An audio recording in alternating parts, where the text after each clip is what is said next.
You're listening to the Hazard Ground Podcast, with service members from across the military sharing their stories of combat and survival. And now, here's your host, Mark Zinno.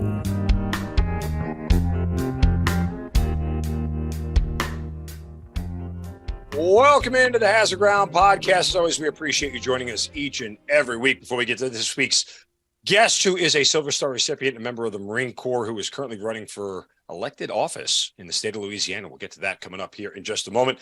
Our normal announcements. I do want to again say thank you all for taking part in our promotion with Amazon on our website, hazardground.com. You go right there at the bottom of the homepage. There's an Amazon button. You click on it, it'll redirect you to Amazon. You do all of your normal Amazon shopping, and we'll get a percentage of what you guys spend. We'll donate a percentage of that back to some of the charities and organizations you've heard featured here on the show. So it's a quick and easy way to support veterans charities just by doing normal Amazon shopping, but you got to go to hazardground.com first. Also works from your smartphone. It'll redirect you to your app. So if you save your credit card information, really user-friendly, very easy. As well, just another quick plug to go to hazardground.com. And if you guys have any guest suggestions, keep sending them to us. This week's episode we just released was a self-suggestion, but somebody went to our website, filled out the quick little contact us form and got their story told. So if you know of anybody that you think wants to share their story, if you know of anybody who wants to take part in the Hazard Ground, we love it. It's just a great way to connect with people, but also a great way to get these stories out there. So again, hazardground.com, the place to go. Follow us on all the social media sites. You can reach out to us there as well. Facebook, Twitter, and Instagram at Hazard Ground and Hazard Ground Podcast. I know I'm a little bit delayed sometimes in getting to all those responses, but I promise I will get to you guys. So if you reach out to us on social media, I will get back to you as well. Leave us Apple reviews, give us a 5-star rating. Tell us why you love the show. We certainly appreciate that as well, and continue to grow this Hazard Ground community. And subscribe to the YouTube channel, please. Give a thumbs up and a like to content there. Smash that like button, and we certainly appreciate it to continue to help grow the show. All right, this week's guest, actually, I was introduced to by a former guest on the show, former Marine Keith Perry, who shared his story a couple of months back. But as I mentioned, he's a Silver Star recipient and a Bronze Star recipient. He spent 22 years in the Marine Corps, retired as a lieutenant colonel, 2 deployments to Iraq, including the invasion of Iraq in 2003. His second deployment was where he was awarded the Silver Star. And coincidentally enough, it was 19 years ago today that battle happened where he was awarded the Silver Star, April 13, 2004. We'll get to that. He's also running for sheriff in Washington Parish, Louisiana. He is Jason Smith joining us here on the Hazard Ground. Jason, welcome. Thank you so much for being here. Thanks, Mark. Appreciate it. Listen, Keith tells a great story. I loved his story. And when I saw what he was sharing with you about you running for office in Louisiana and then heard about your story, I immediately hit Keith up and I said, I need to talk to this guy. I need to get him on the show. I forgot to mention, too, one of the coolest things at your time in the Marine Corps, you were actually an exchange officer in the Royal Marines in the United Kingdom, which is crazy. I didn't know that we had any connection to the Royal Marines at all. So that's kind of cool and quirky and a great way to finish out your career. Yeah, it was good. I was working directly for the Commandant General of the Royal Marines. I was on his staff. I was the only American on staff there. So they were doing a lot of service level stuff, which they weren't going to assign the American to do. So professionally, in some ways, it was a little underwhelming, but personally, it was great. We've got 5 kids, so they were in a great school and met a great circle of friends. We got to see and do things we would never done otherwise. And it was good as a Marine to get back to my roots because we trace our history back to the Royal Marines. The idea of a Marine Corps came from the Royal Marines. And, it was good. It was interesting to see some of the traditions and how we've kind of Americanized them. And, you kind of see the evolution of the culture. It was just a great, great experience. And I'm very, very thankful that I was able to do it right at the tail end as well. All right. Forget the military stuff. What is the one piece of British culture or food or whatever that you took back from there, like that you still do today? Is there anything? Oh, that's a good question. I think in some ways I'm definitely an Anglophile. I drank a lot more beer there than I typically would have. I thought you were going to say tea. You said the what? I thought you were going to say you drank more tea now. Isn't it tea is what? No. I developed a taste for tea as well. The thing I appreciated most about being in England was they were very village specific. Like I think of the people on the staff, and we had guys from a couple of different countries, but across the Englishmen that were on the staff, and there was probably 30 of them. I don't think any one of them had the same accent. I did not expect to see that, because we all have this version of an English accent. It's like a cross between either Dick Van Dyke or, somebody from Downton Abbey, one of those two variations. But England, for being as small as a country as it is so specific to your region, your village, your town. Wow. It's got very distinct cultures across the country. And that's the thing I probably appreciated more than anything else. I probably would have been kicked out in the first. I would have not stopped quoting Braveheart and just screaming William Wallace the whole time, just annoying the hell out of everybody. And they literally be like, "Can you get this guy out of here? He's really, really starting to irritate us." So no, they've got a good sense of humor. The English do as well. I thought their sense of humor was off. Isn't that the thing? Like, they have such bad, dry senses of humor. No, they as a people, they are hilarious. I mean, okay. It is fairly dry, very cutting. The idea of banter, like if you've got thin skin, you're going to struggle to live in England. I mean, between Braveheart and Monty Python, and I just want to bring out all the irritating British acts. Mr. Bean, they would have hated me. I can guarantee you that much. So that's why they don't send me for important jobs like that. They just leave me here talking out loud to nobody. There is that. So okay, your career did not start in England. It started here in the United States in the Marine Corps. How and why'd you get in? That's an interesting question. I got in kind of as a dare because I was a history major at LSU. I didn't know what I wanted to do. I was due to graduate in December of '94. And I didn't really know what I wanted to do beyond that. My dad had been a helicopter pilot in the Marine Corps. And so at that time at LSU, when you register for your classes for the semester, you had to walk through the field house. I'm sure it's all online now, but you had to walk through. And then when you pay your fee bills at the end, there's like all the clubs and various Frisbee club and whatever. And so you kind of navigate this gauntlet of tables and people trying to get you to sign up. And there was just a Marine captain sat at a table at the end. And so I just asked him, "Hey, what are you trying to get?" And he said, "We're not really interested in seniors," with all of the things that I understand now, having been on recruiting. But at that time, he didn't seem very interested in me. And so I talked to my dad about it. He's like, you just got to show that you want to do it. So then it was kind of like a challenge. So I went through the process and found out about a week before I was due to graduate that I'd been selected for OCS, which was good because I didn't really have a plan B. And then in January of '95, showed up at Quantico and thought I had made an enormous mistake. I was very naive and unprepared for what awaited me. And then here we are, almost 30 years later now. Interesting. And you glossed over this, that your dad was a helicopter pilot. He was also in Vietnam, correct? He was, yeah. He flew 34s initially, transitioned to the 46s, and then ended up flying Hueys toward the tail end of his career. Okay. And I will pump you guys up a little bit, but both you and your father are enshrined in the Louisiana Military Museum in Baton Rouge. So congratulations to both of you. That's pretty awesome.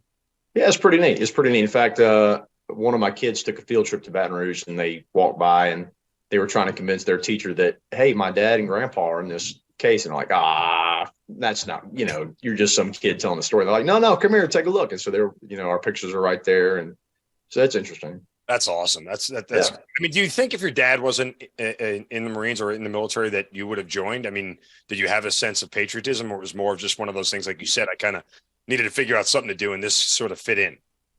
No, I think there's probably a mixture of things, because my dad had been in the Marine Corps. In the back of my mind, it had always been, I guess, a possibility, but it's not something that I ever expressed a desire to do. But as you go through college, as a history major, what was I going to do? I was going to go to law school, maybe. I was going to stick around grad school. I ultimately came to the decision that I did not want to spend my life reading and studying about people that had actually done something. I wanted to do something myself. And so the step into the Marine Corps was kind of it was an easier step for me to make. I didn't know anybody at LSU that was joining the Marine Corps with me. In fact, most of the people that I was friends with thought I was nuts. I've met a lot of people that were in the Marine Corps that had gone to LSU, but we just didn't know each other at the time. But I think for a lot of those reasons, with my dad having the experience, although funny story, when I told him I wanted to be an infantry officer, he wouldn't talk to me for a little while because, his experience as a helicopter pilot dropping grunts off. I understand from an emotional level, he didn't want that type of life for his son. But for the same reason that I joined the Marine Corps, I wanted to be in the infantry as well. You know, if you're going to be a Marine, every Marine's supposed to be a rifleman. Well, heck, how can you really be a Marine if you're not going to be a rifleman, right? So that's what we try to do. There is that adage, one that I never had the experience of being saddled with. So, different paths. But once you were done saying "Go Tigers," and you got commissioned, where are you heading to first? So my first job as a rifle platoon commander was in 1st Battalion, 2nd Marines, was in Camp Lejeune. So, in fact, a good buddy of mine and I, every infantry lieutenant has dreams of going out to Southern California. So going to Camp Pendleton and living the life. We had all grown up with Top Gun. And so we had visions of ourselves playing beach volleyball and having a great time on the weekends. But hopefully not in jeans. That is the most perplexing thing in the world. I never met an individual in my life other than Tom Cruise and Top Gun who ever played the sport of beach volleyball in jeans. Listen, don't even get me started on sweatpants, right? Like pants in general on the beach is weird to play volleyball, but at least Slider had sweatpants on. Listen, I have no defense for naval aviators. Who knows what decision-making process they go through when they decide on their volleyball attire, but that's probably just one of the things that they could probably stand some self-reflection on. Yeah, seriously. Take a picture of yourself there, pal. That's right. So you didn't go to Camp Pendleton, you end up at Camp Lejeune. I'm sorry to cut you off. No, so at the basic school, which is the entry-level training for all the Marine officers, you have a choice to put down where you want to go. So not everybody, even if everybody put Camp Pendleton, not everybody's going to go there. So my buddy and I, we decided we were going to be smart, and we walked into our XO's office and said, we want to go to Camp Lejeune. And they kind of looked at us like, are you sure? Like, yeah, because at that time, real world stuff, what we thought was real world stuff were the med floats. You had all the things that were going on in Africa. You had things that were going on in the Mediterranean. And so we thought our best chance for being involved in something real was to just go ahead and decide to get assigned to a rifle battalion in Camp Lejeune, and then we would have our, increase our chances of doing something real world. And so that's what we did, and that's what we got. We got to be careful what you wish for, right? So we ended up at Camp Lejeune. We checked in, and Hurricane Bertha hit the battalion the day after we checked in. And so then my company had been assigned to this experimental unit that the Marine Corps had stood up, CBIRF, which was Chemical Biological Incident Response Force, had done it in response to the sarin gas attack in the Tokyo subway in the mid-90s. And we got deployed to the Olympics. So my first deployment was to the Olympics in Atlanta in 1996. And we were all sat on our packs and got woken up when the bomb went off in Centennial Park. And it was an interesting introduction to the real Marine Corps. That's interesting that you guys, I think we've all seen the movie Richard Jewell at some point, yep. But, to know how many of conventional forces were actually involved in that. I was obviously unaware of at the time when I was a freshman in college, sophomore in college, whatever it was. But regardless, it was one of those things where you didn't have a scope of how many different, entities were involved in the Atlanta Olympics. Yeah, it's funny. It's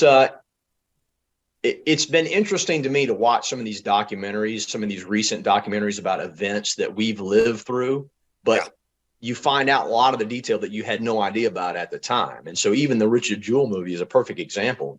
My view of looking through the straw of the Atlanta Olympics was living in open warehouse with 100 other Marines and not knowing what the heck was going on outside the walls of our little compound. And then you find out all these things that are going on. It's just an interesting view back into your lived experience, which is good. All right. So you end up at Camp Lejeune, Atlanta. Prior to 9/11, what else is going on for you as an infantry lieutenant? So I was actually talking to somebody today. I think the Marine Corps in 1995, when I joined, was closer to the Marine Corps of Vietnam than it is to the Marine Corps of today in a lot of different ways. But at that time, we still had all the Vietnam era gear. It was still a real big focus on patrolling and things like that. And so that was where we tried to focus most of our training. Real world, what was going on was there was some unrest in Africa. There was some unrest in Albania. We were just getting ready for the Mediterranean float that we were going to go on as part of the 22nd MU in the summer of 97. And so most of my time at Camp Lejeune was spent doing the workups for that. It was about a year-long process of getting all that set up. And then we ended up deploying in 97, spent 6 months in the Med. We actually did a partnership for peace. So the ship that I was on sailed into the Black Sea through the Straits of the Bosphorus, and we did exercises in Ukraine, in Bulgaria, in Romania, which is funny because I went back and read an article about the exercise that we did in Ukraine. And my experience in Ukraine was a good buddy of mine and I were selected to represent the battalion in the exercise ceremonies. And so we find ourselves in a Russian-made car traveling into, hours into Ukraine, passing all these checkpoints. We had no idea where we were going. We had no idea who we were supposed to meet. And then we show up at this random barracks in Ukraine, and there's vodka and watermelon. And we spent the next several hours throwing knives at trees and challenging each other to push-ups. And I don't know that any of that was what the Partnership for Peace exercise was designed to do, but we made a lot of good inroads.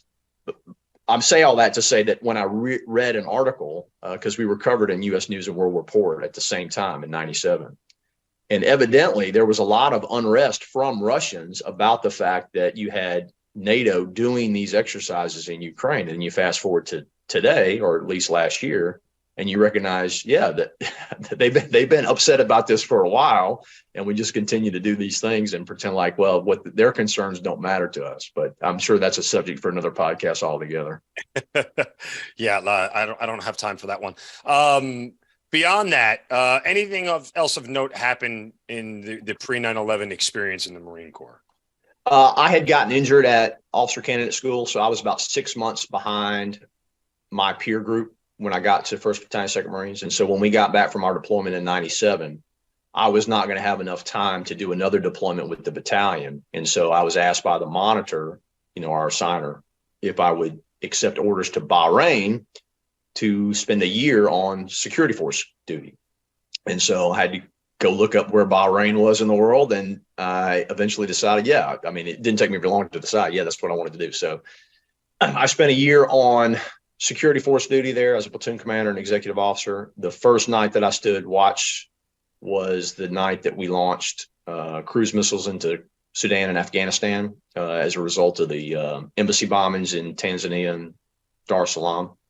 And so we spent probably 6 of the 12 months that I was there on a heightened security level. And this is all pre 9/11. So this is 98. I got back in 99 from that. The good thing about that experience was I got a huge understanding of the benefits of the authorized uses of deadly force and was able to explain it in such a way that it made sense to the Marines, to where they were able to have a good understanding of some of the tools that were available to them. And I think that paid off for us once we went to Iraq, because we didn't feel like, at least I think the Marines felt as if they didn't have to either shoot or not shoot something. They had a whole different range of options available to them, and it made us more effective as a company. But that all started in 98, 99 in Bahrain, standing posts and talking to Marines on post and trying to make the world make sense to them. So where are you on 9/11? What's happening? So 9/11, I'd gone back to the basic school as an instructor. So I was teaching a lot of classes through a lot of different reasons. 9/11 happens, and I watched the whole thing unfold on a television screen in an office at Quantico.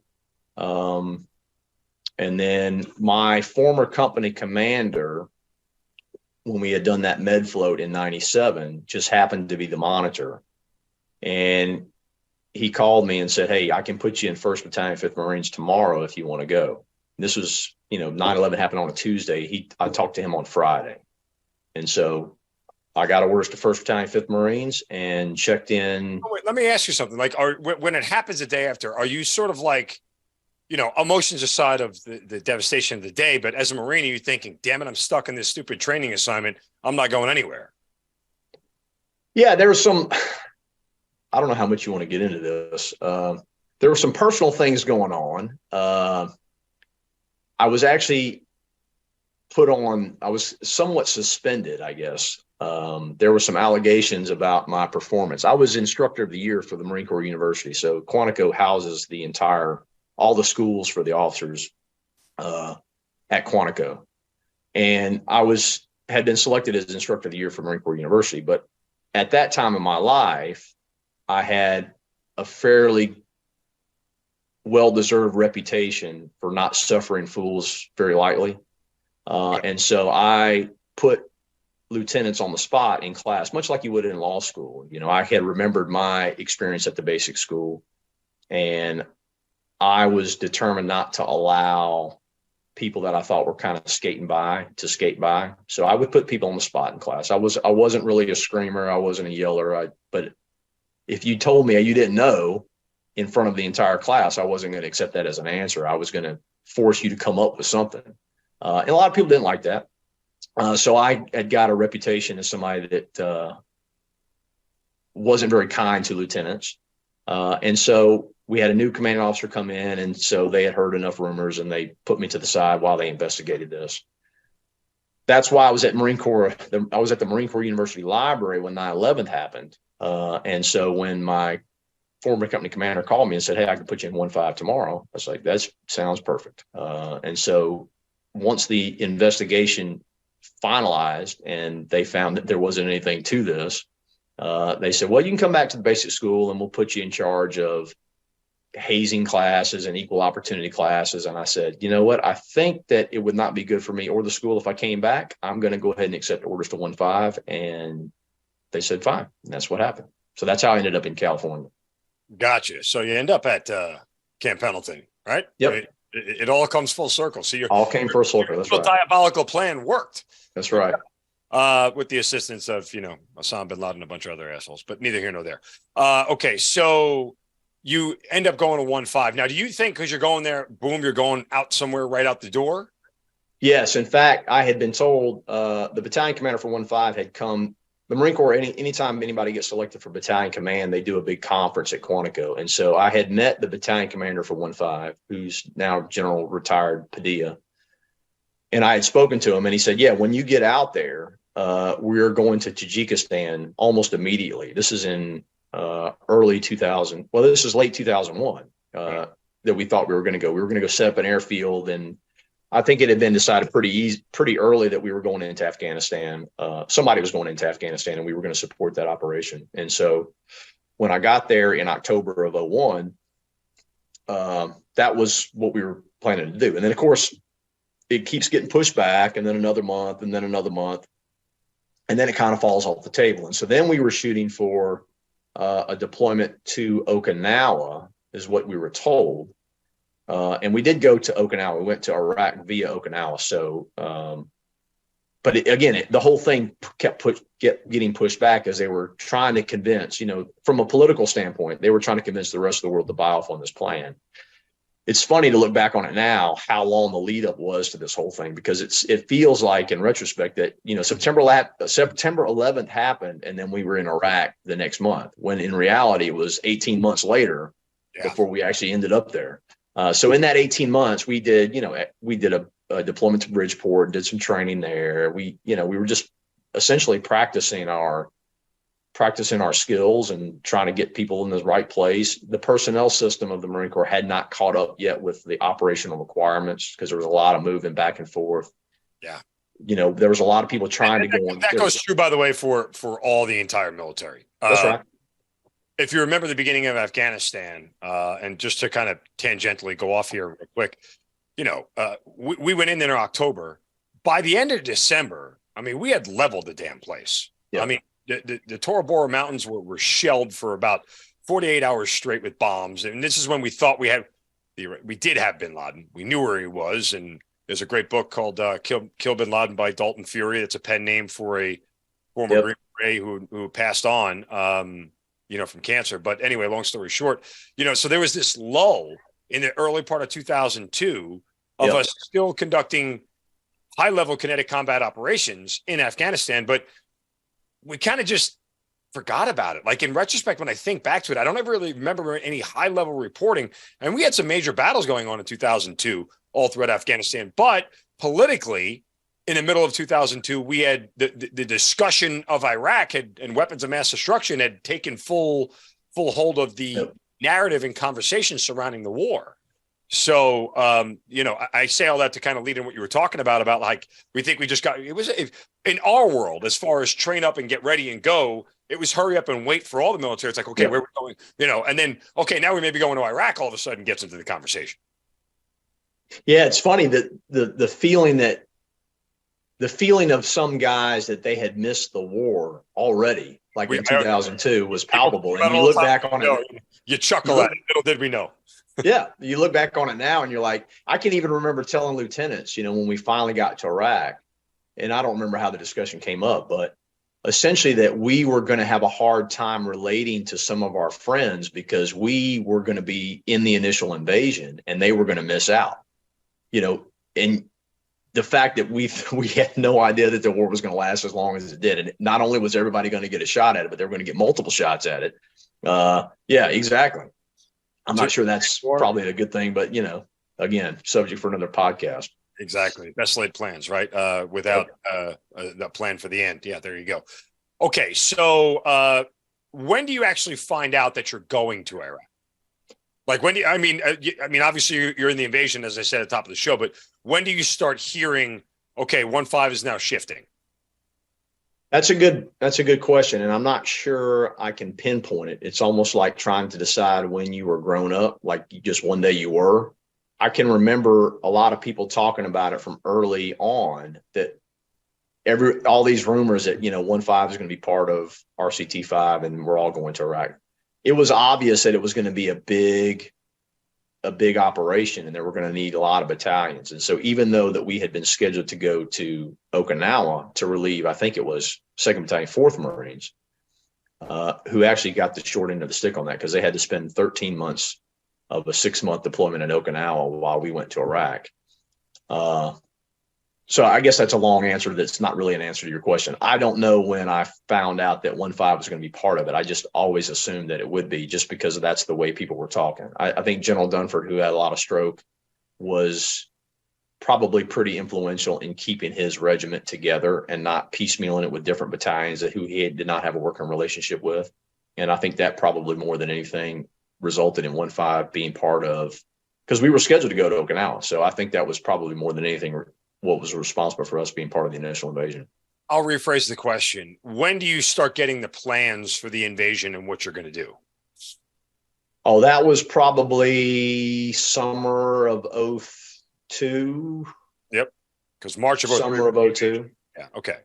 So when you hear the idea that you're invading Iraq and you're going to be part of this, what sort of thoughts run through your head? I mean, do you start to anticipate the level of resistance you're going to see? Do you guys start having conversations about, hey, we're going to lose some guys? Like, where are you mentally with the whole thing? There's a couple different answers to that question. So the first is, I think at that time, one of the big effects on our decision-making process was chemical weapons. And so we did a lot of training about chemical weapons and about the defense of chemical weapons. And it seems ridiculous now, but there was a lot of time spent going through, mop suits and different things. There was a lot of time spent in trying to figure out, like when we got to Iraq, they assigned us 2 chickens. We got 2 chickens that they were supposed to be canaries in the coal mine that were supposed to warn us of some sort of chemical attack. Now, so how these chickens... If the chickens died first, you knew something was going on. Well, so yeah, I don't know how the chickens were supposed to communicate this to us other than dying, which they both did because the Marines tried to force feed them water. So we killed the chickens within a couple of days and we didn't do anything differently. We just kept going. So that's, Man. Yeah, Marines, you guys crack me up sometimes. That's right. That's funny. But yeah, and jokingly, I mean, when I deployed to Iraq in 2005, this was 2 years after the invasion, and they made us go through all the chemical stuff. And I'm like, yep. I remember looking up, we're never going to use this stuff. Yep. Like we're not, like if chemical weapons of mass destruction, chemical weapons hadn't been used in the 2 years leading up to it, what are they waiting for? right? Like, oh, 2 years later, 2 years into this thing of getting our ass kicked, now seems like a good time to deploy a biological weapon. Yeah, I mean, Saddam had been captured, I think, at this point in time. Yeah. Oh, and when I had deployed, and it was just like, okay. Anyway, we digress. More stuff we laugh about in hindsight being 2020. Yeah, I look back on pictures from the initial invasion, and we're all in mop suits, and we're all, we've got our gas masks on our hip, and I don't even remember that now, but that's what it jars. You know what I remember? I remember getting to Iraq, taking my mask and my I think it was J-list is what they called it or whatever. It was in its vacuum pack suit, and you were told, don't open it, don't open it, don't open it. Right? I remember stuffing it in the bottom of my tough box and not touching it until I got back to demob station to turn it back in.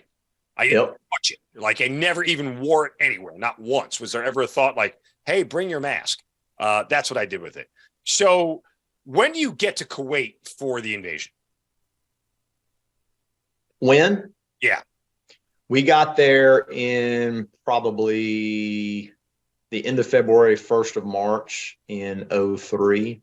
Now, are you guys like chomping at the bit at this point in time? Let's go, let's go, let's go. Like, are you ready to just run over the damn berm? And in some ways, yes. In some ways, it was very calm. In fact, I can remember sitting. I mean, it was very Spartan at that point. There were no fobs. We were essentially living in the desert with shelter halves at the first part. And then we had some GP tents set up, and somebody moved in some porta potties, which was a huge improvement on our quality of life. But I can remember on the 17th, we had celebrated St. Patrick's Day with Royal Irish Regiment. And at that celebration, we got a call, hey, get back to your company areas because we've gotten the word to move. So then we moved up that night just a couple miles south of the border. And I can remember somebody had a shortwave radio. So we were listening to the BBC reports. And this is just, the night before the invasion. And, of course, the media's got an incentive to make it sound exciting, but they were reporting on all these protests and all these things going on across the world. But for us, it was just perfectly calm. It was like, in some ways, being like coming out of a huddle in the last seconds of a basketball game, a close basketball game, where everybody in the stands is really, really nervous, but everybody on the court is fairly calm because they have the ability to control what goes on. Right. And so I felt that way. I was confident in the training that we had given the Marines, and it was different than a lot of what we had been asked to do.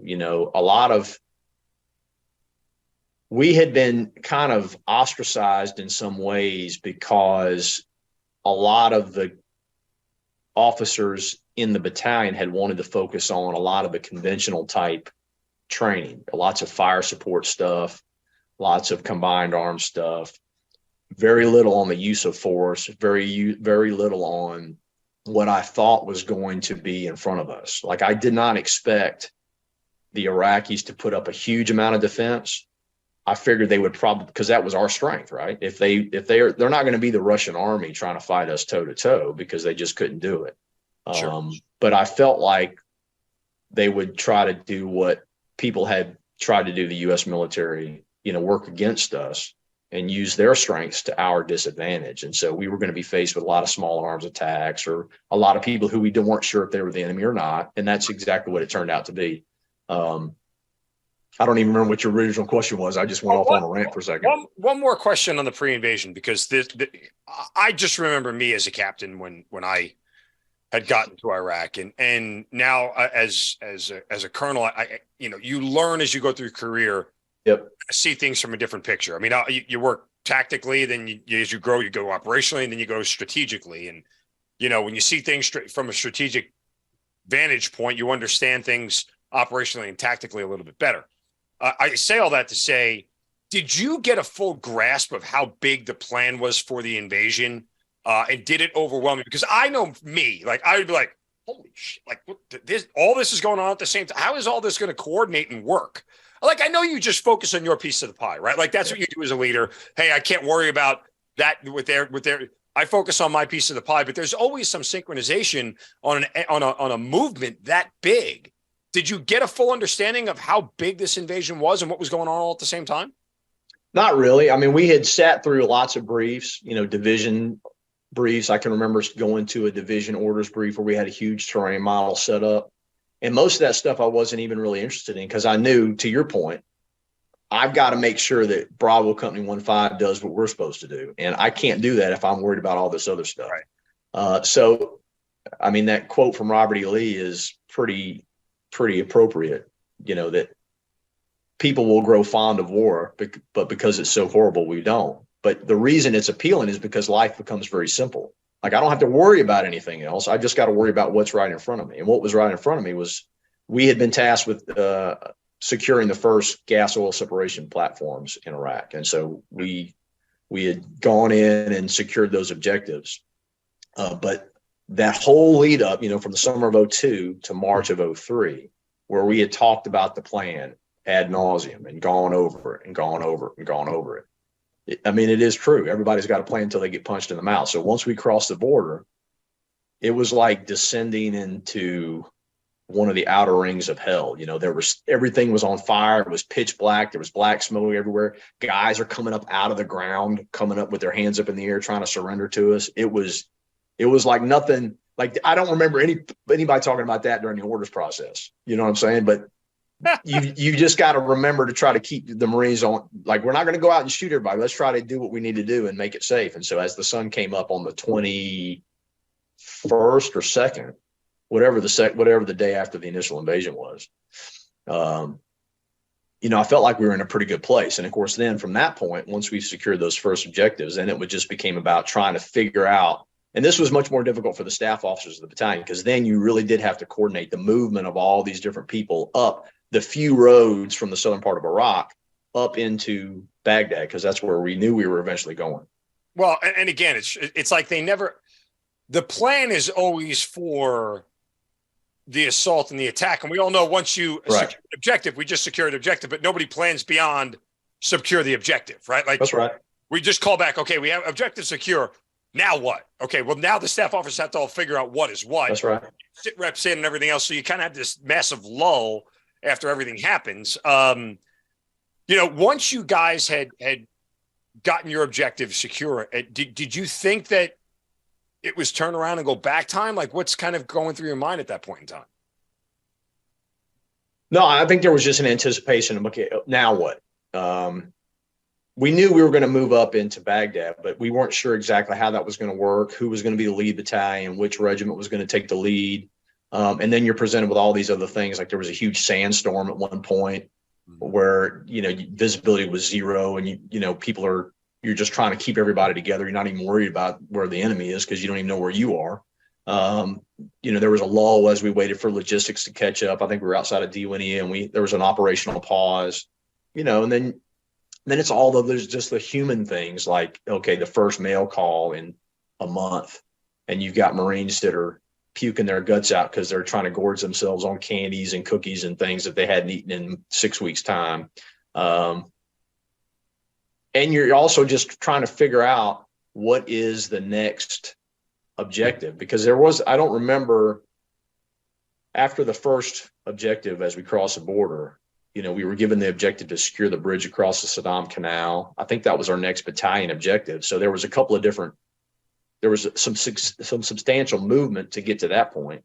And then after that, our next objective was the Al-Azamiya Palace in Baghdad, in North Baghdad on the banks of the Tigris River. I think those were the only really 3 battalion objectives that we had in the entire movement. So the rest of the time we were supporting effort for somebody else. Are you surprised at the lack of resistance you're seeing? On the way to Baghdad, obviously there's resistance once you get there, which we know after the fact, but on your way up there, like, you didn't really run into too much, as you sort of started to indicate, right?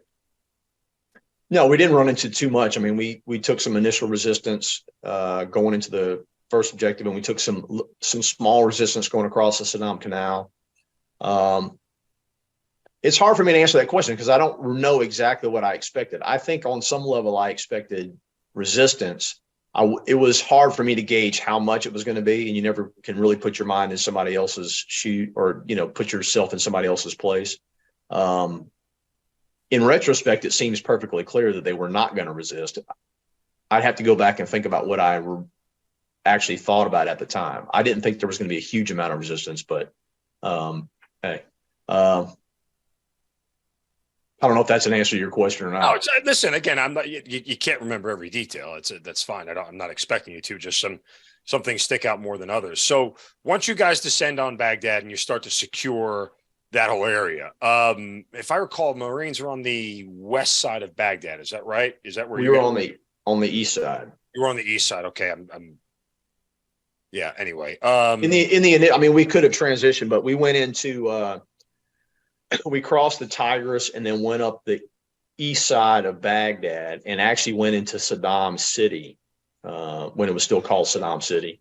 And that was actually probably one of the more scary moments for me, because you get a sense for how small you actually are. I mean, it's hard for me to describe the number of people that were in Saddam City. And we immediately attracted attention.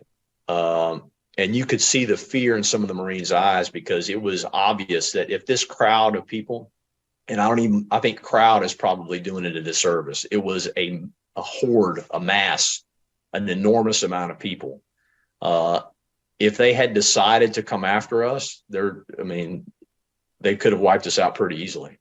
The only reason we were there was because one of the HUMINT teams had gotten word that the Ba'ath Party was a big deal at that time. So the Ba'ath Party headquarters, I don't know how many headquarters this party had, but they were all over the place. Ba'ath Party headquarters. And we needed to get in there and secure the Ba'ath Party headquarters before they shredded documents or whatever the heck they do. So this HUMINT team had gone in there, and we were kind of moved in to support them. And it was only a platoon, and I was with that platoon. But it was obvious that we were in the wrong place and shouldn't even have been there. Like our only option at that point would have been to start shooting up the place, and that would have made things even worse. So we were able to get back out of there. There was nothing that actually bad happened, but you could just sense, like, you get that feeling like this is a bad situation. And if we don't move somewhere else, it's going to get even worse. And so that was probably one of the more fearful, because you just don't know what could possibly happen. None of it's good. Those are the moments that are crystallizing memories for you. I have a couple of them, where you're lost, but you're not lost, and you're looking around and you're like, yeah, this is not, I don't think we should stay here much longer. We need like, I'm in the right place, but I'm not supposed to be here. Right. Well, not only that, it's just, you don't ever want to get static for too long in an unfamiliar environment. It's just, it's very unnerving from that standpoint. Just to this point, had you heard of any casualties at this point, or taken any yourselves? Yeah. So we had taken our battalion had taken the first ground casualty in the war. A guy named First Lieutenant Shane Childers. He was with another company, but he had gotten shot during the first day. Okay. We didn't take any casualties outside of that until we did the push into Baghdad. So that was on April 10th, 2003. I only ask just because I'm wondering if there's any part of you that feels threatened, scared, or like, hey, I might not come home from this. No, I mean, I guess the thought had been in the back of my mind, but at that time I was a single guy. I wasn't worried about the consequences. I was the stereotypical young man that wants to be involved in something important and doesn't worry about the long-term consequences of it. I wasn't worried about it in the slightest. And action is a great remedy for all things that ill you. So as long as you're busy, you don't have time to do a lot of self-reflection and think about the consequences of what may or may not happen. Yeah. Well, hey, listen, if you're going to do something stupid, do it quickly, right? That's right. That's just the way to go through it. Make bad decisions quickly and get them over with. That's right. You mentioned April 10th, and you started the actual invasion. Take me through this whole deal. So we'd gotten word that we were going to secure one of Saddam's palaces. I don't know how many he's got, but there was one of them called the Al Azamiya Palace. It was in North Baghdad on the banks of the Tigris. And so we got word that we were going to, as a battalion, secure that objective. And so we made the push. It must have been sometime after midnight, well before the sun came out, because it was dark. And the battalion starts to move. And then for whatever reason, the lead company gets distracted, lost, and we find ourselves like doing these we're on one of the major highways going into Baghdad on the north side of the city. And the battalion's like doing a U-turn and coming back the same way. We had gone through this alleyway and gotten shot up, and then we were doing a U-turn and going back the same way and get shot up.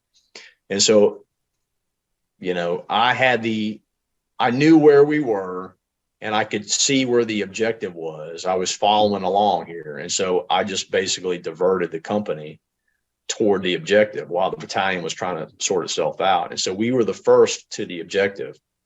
And we were there just as the sun was coming up, and things were kind of eerie quiet. Like there was at that point, nobody was shooting at us anymore. It was just, and we had taken some casualties. We had a track that was kind of blown up and had taken some rounds, but once we got to the palace, it was all quiet.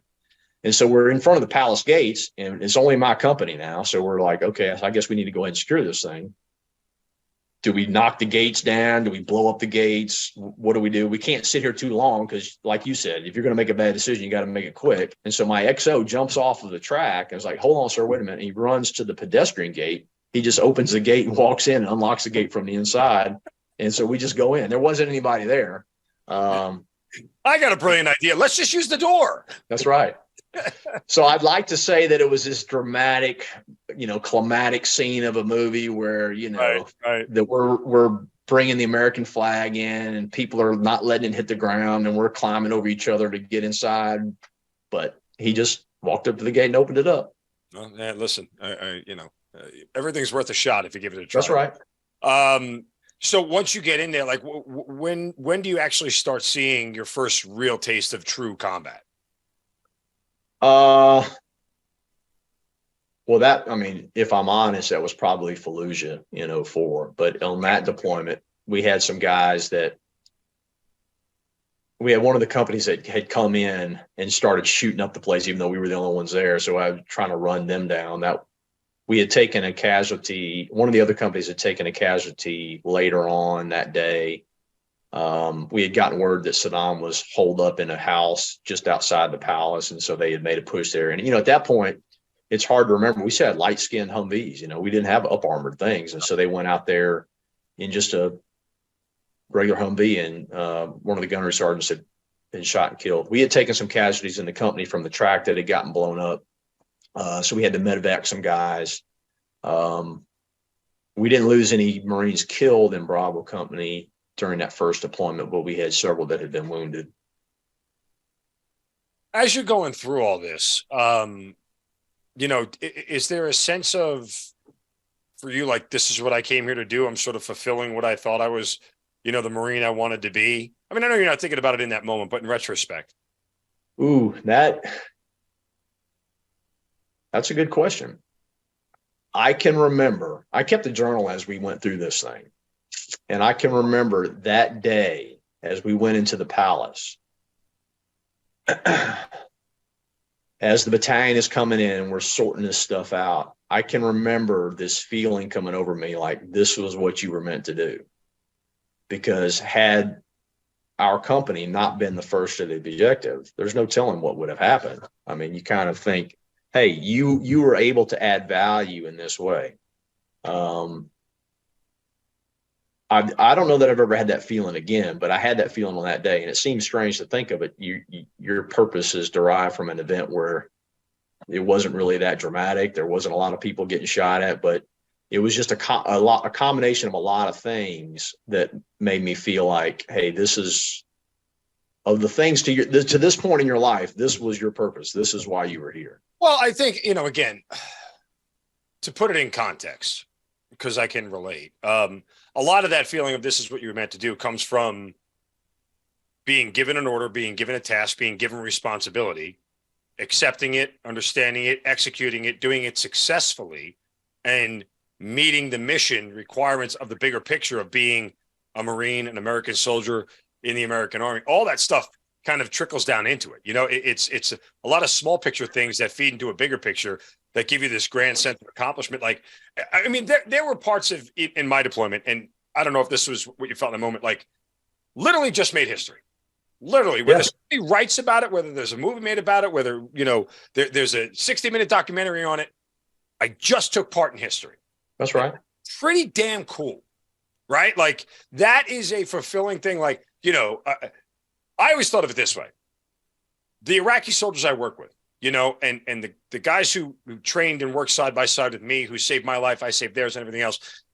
Somewhere in Baghdad, inshallah, as they say, if those folks are still alive, they are telling their family about what the American captain did, what Mark did, and what we did together and what we accomplished, and passing that on to their family for generations. And part of the reason this whole show exists is for that same purpose, that for generations, people will be able to hear, your kids will be able to hear, my kids will be able to hear all these stories and chronicle history and be able to have that moment that says, we were part of it. And there is a lot of emotions in that. No, I think that's right. And you don't understand the significance of the things as they happen. Reading back through some of the accounts, it's funny. I still get, I don't know if it's a damaged ego when the things that you thought were a big deal don't get really reported on, or you think, man, I thought that was a lot more important than what it was.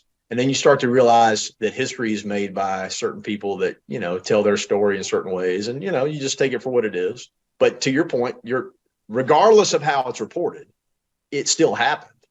And the impact is not for the reader of some book later on. The impact is for the people that were actually involved in it.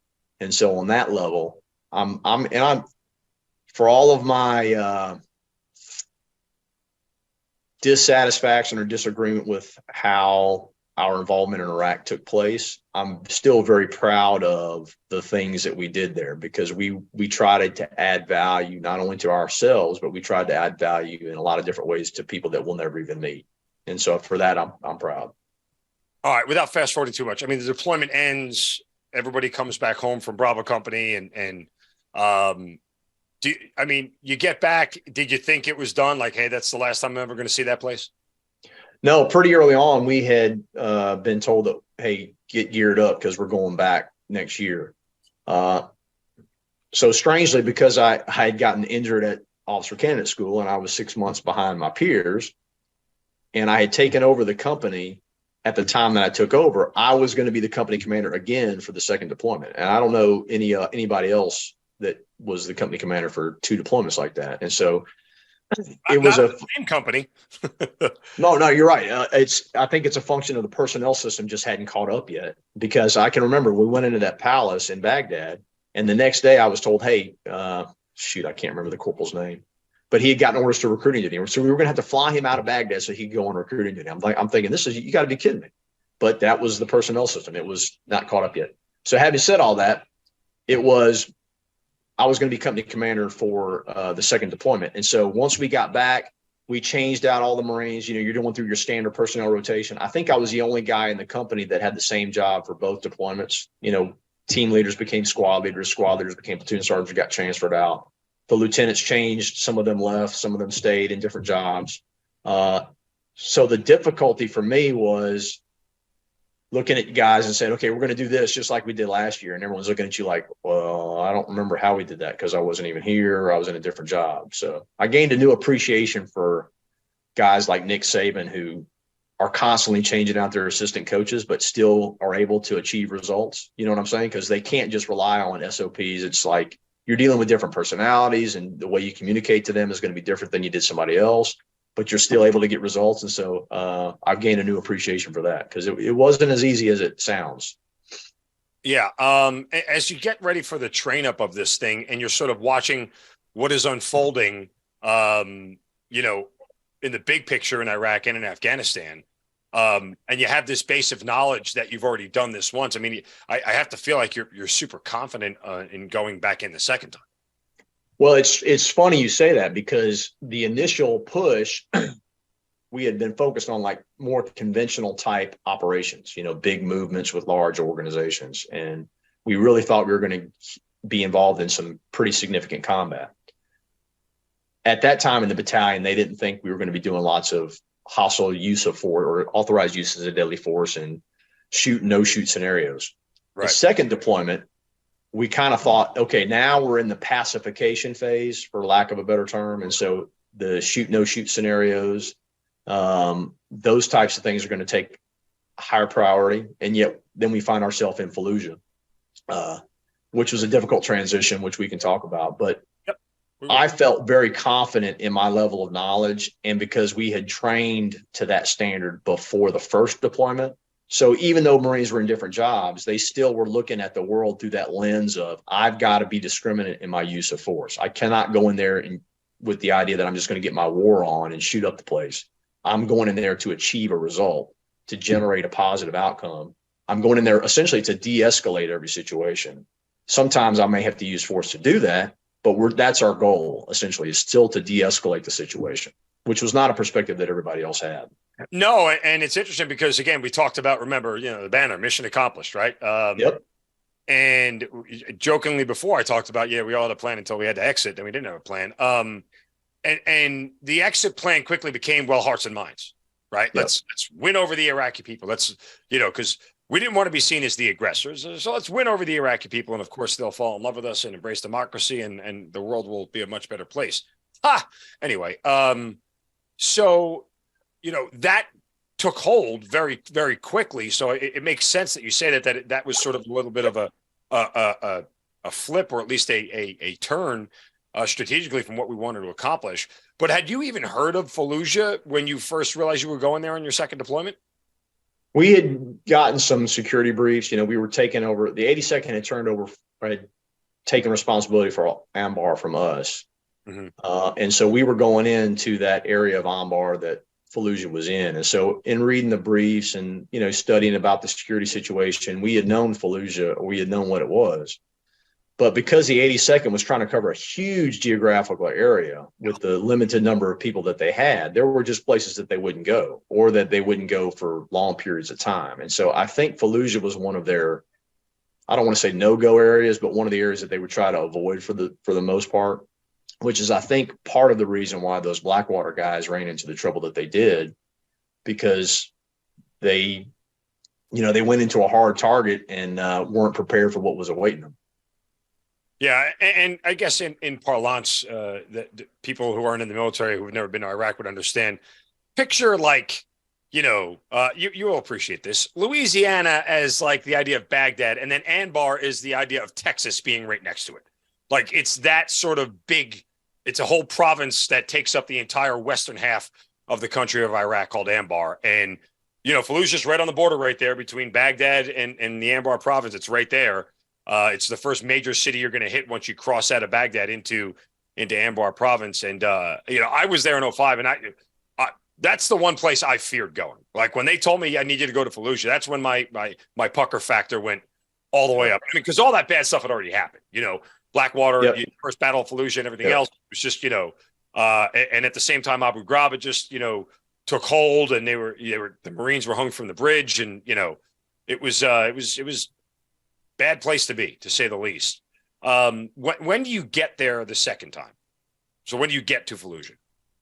It's funny. We actually did the same movement almost the same day a year later. So we started in Kuwait and moved up the same roads. And so it was fascinating for me to see the change in the environment a year later. Saddam had essentially tried to starve the marsh Arabs by damming up the Euphrates. Mm-hmm. And when we went up the first time, it was like trying to drive across, or what I would envision trying to drive across the moon. Very, very dusty, no water anywhere. And yet only a year later, when the dams had been busted and, we started to divert some water back to where it was naturally supposed to go, things were lush. You start to recognize some of the pictures of what the Bible talks about and the analogies in the Bible. And it looked more like what I would have thought that part of the world would look like, in some ways, with palm trees. And, it was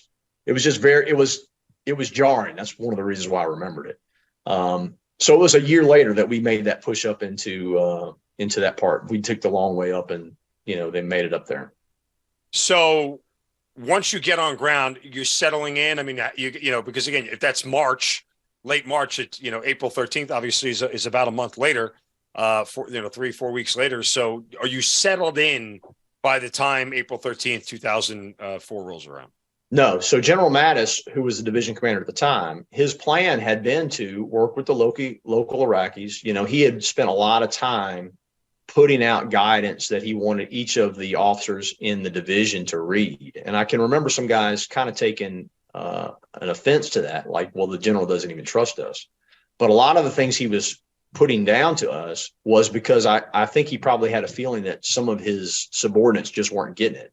They thought that they were going to go in and get their war on, when the reality was, no, we're going to go in there much like a later version of Vietnam, where we're going to be working with local forces. We're going to be trying to provide stability to the region. We're not going in there to shoot the place up. We're going in there to be the biggest bouncer in the room, and we're there to keep the peace. And so his plan had been to go in. We were going to assign smaller areas to each of the battalions and give us an opportunity to really get to know people, build relationships with them, provide security, and then start to restore all those services that people that really want. I mean, people essentially just want security, water, and electricity. And so we were going to be the ones that were going to set the conditions for that to happen. We were living in I'm not sure what to call it, because it wasn't a fob yet. You know, none of those things really existed at what we became accustomed to doing. And we just started doing a transition with the 82nd, started getting to know some of their people. They were introducing us around to different people.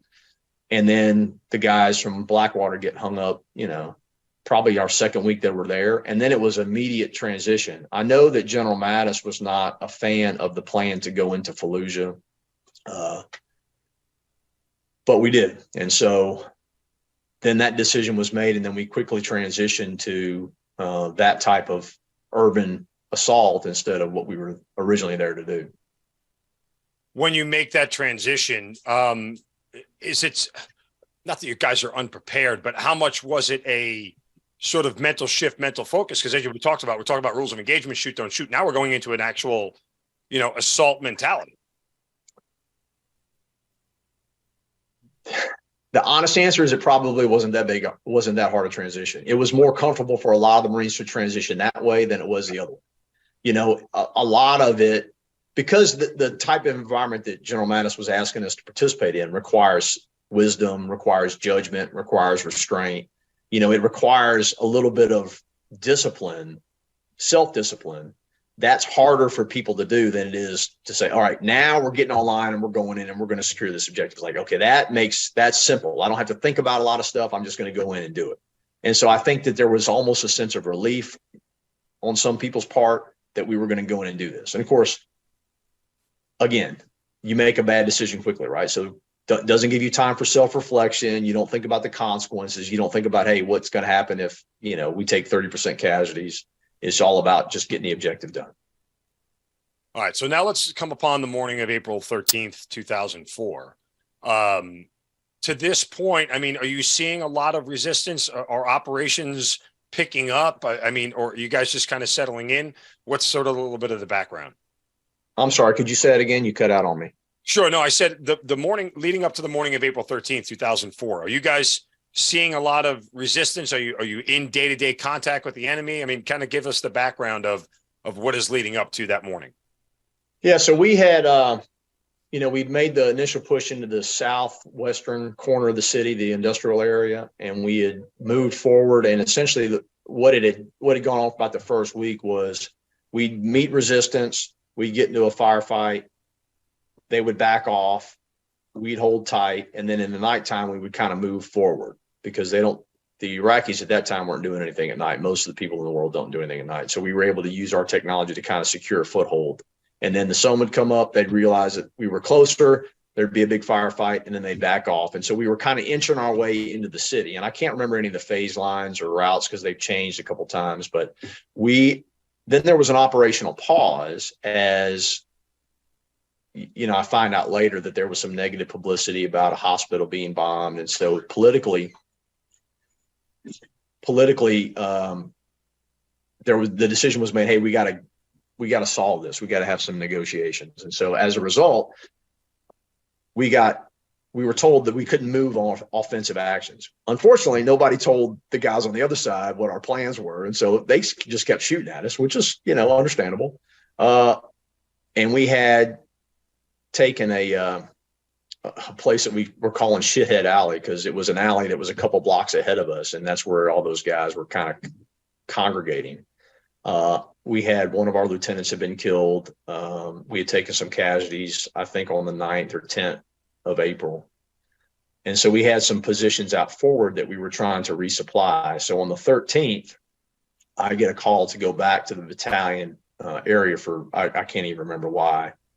And we had 2 Amtraks that had been assigned to the company. And so the suggestion had been made to use the Amtraks to move a little forward and drop off some ammunition for our OPs that were forward of our main company line. That started to happen as I was back at the battalion area. And unfortunately, one of the tracks, as you would expect, attracted some attention and took an RPG or some sort of round and was fired on. And so it knocked out comm in the track, and the driver couldn't talk to anybody. And so diverted and was just trying to get out of the kill zone, and ended up far outside of our area, well south of where the last reported position was going to be, with essentially a squad of Marines on it. And then the track commenced to catch and fire and burn it. So the other track didn't know where its companion was and was trying to figure out where it was. And so it was reporting its location. So in the battalion CP, we get a call that, hey, something bad has happened. I'm trying to make my way back to the company area. We're getting reports from the track. The only track we can talk to is in the wrong location. And as I'm traveling back to the company area, I can see the black smoke from the burning track, and it's nowhere near where we're being told the track is. And so the 81's platoon was our quick response force. They showed up. We had a tank, and they're trying to go off these radio contacts or radio reports of where the track is. And I'm trying to communicate to them, like, it is not there. It is over there where the black smoke is coming from. And so at some point I jump off and I'm trying to lead this, it's like the perfect storm. Nobody's comm is working. You can't talk to the right people. Everyone's trying to go off of what they think is the right thing. And we're getting shot at on the way.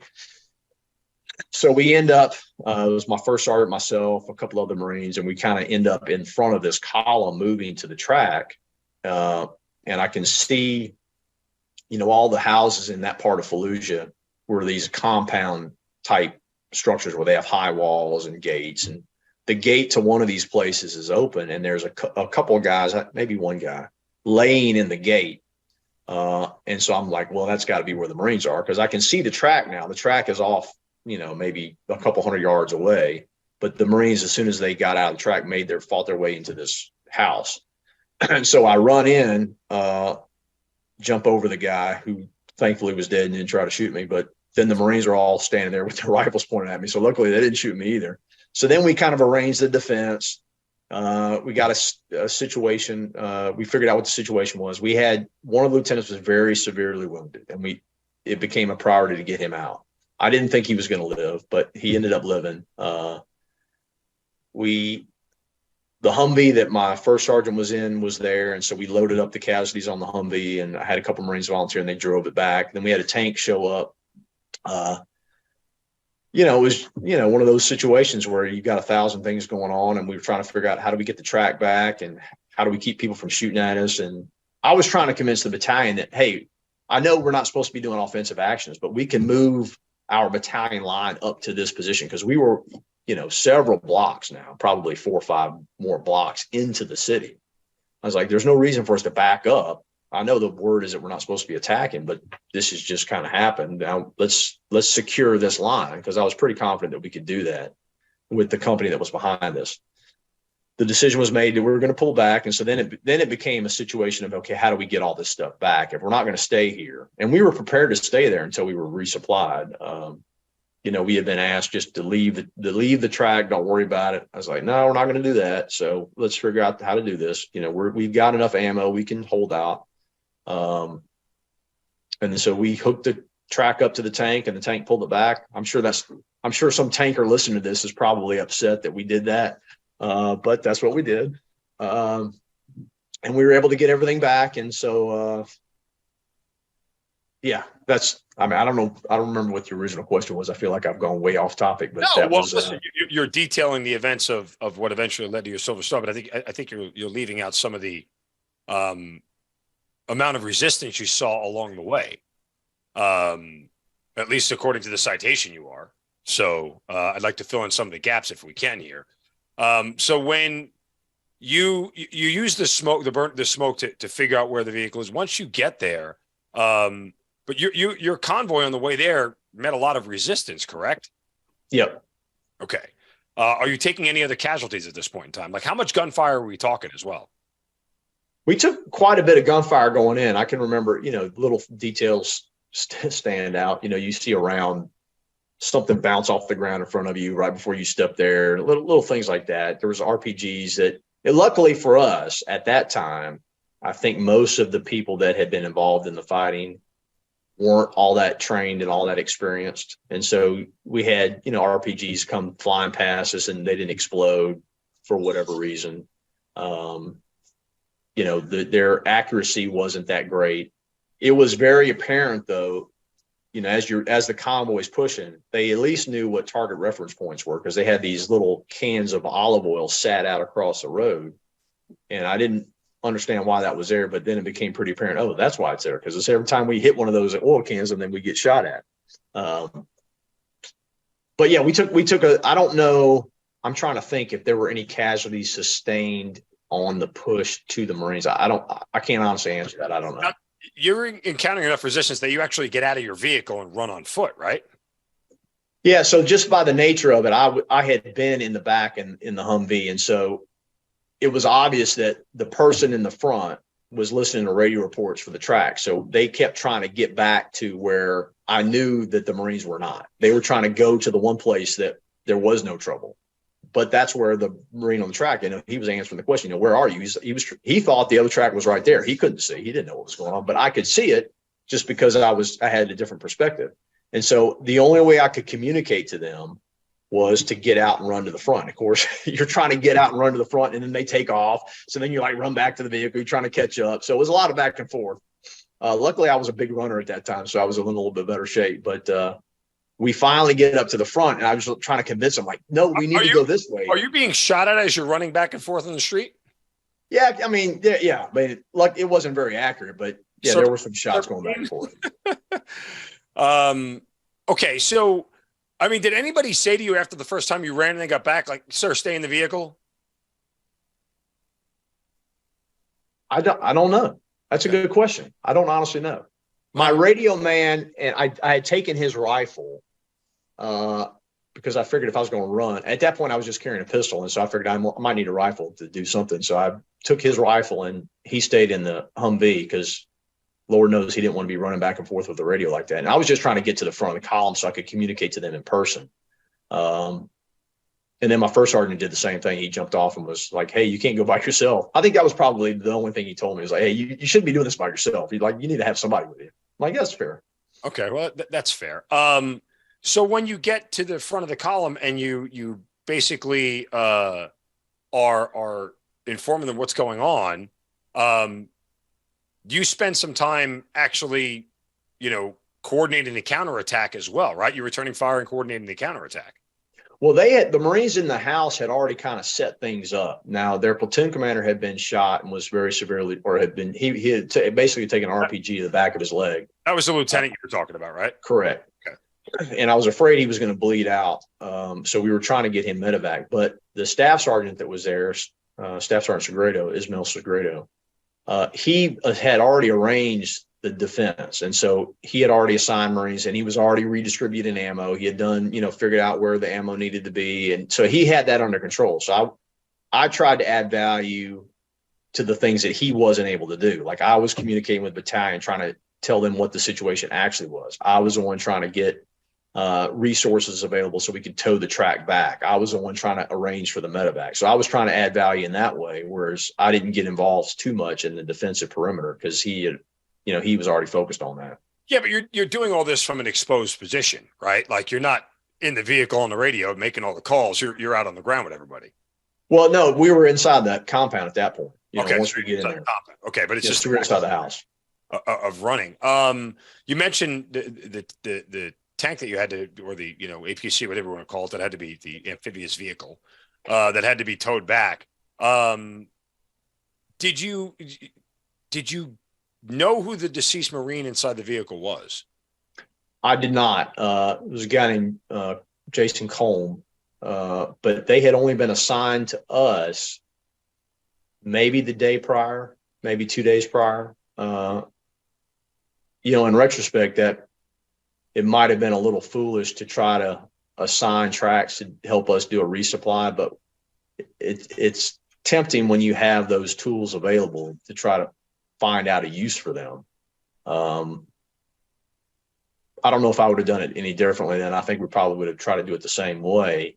But ultimately that's unfortunately, he was the driver of the track that was ultimately killed. I don't know if he was trapped inside the vehicle or was shot beforehand. But the good thing is that we were able to get him back inside the track. And so we didn't have to leave him there. Was getting out of there as difficult as getting in?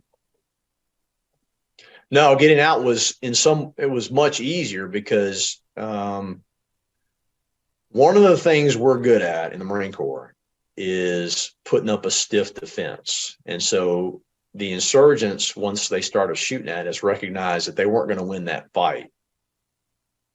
They started to back off pretty quickly. They had tried to attack the Marines in the house when the Marines first got in there. And of course, the Marines put up a good defense, and they were more than a hard target. So if these insurgents, like the one guy laying in the gate, had found out, the more these guys recognize, like, this is going to be a short lifespan. If I try to attack these Marines, I'm probably going to pull back and wait. So by the time we actually were able to get back, the shooting had stopped and they had pulled back and had moved off. I think I'm trying to remember now, I think we had some close air support come in, and the 81's platoon commander was the one responsible for that. And I can't remember exactly what the efficiency of that was. But I do know that he was talking either to helicopters. I don't know if they were fixed wing or not. I'll have to go back and look at some notes. I don't remember that detail of it, but I do know he was talking to somebody with respect to close air support. Now, do I understand this as everybody is moving out? You're walking your way out as the last person there? Yeah. So I definitely didn't want to leave anybody behind. And I felt comfortable enough that things were calm enough that we walked out. So I think it was, my first sergeant and myself that we made sure everybody had gotten out. You get back to base after all this has happened. Any sense of like, what the hell just happened? I almost just died kind of deal? Or are you sort of still in robot mode of knockout task, take care of troops kind of deal? Yeah, I was really tired because you're running around in helmet and flak for several hours.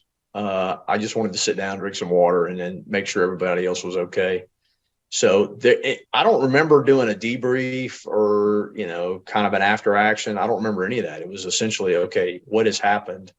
General Mattis came out the next day, I think, maybe the day after. And we didn't even really talk about the event.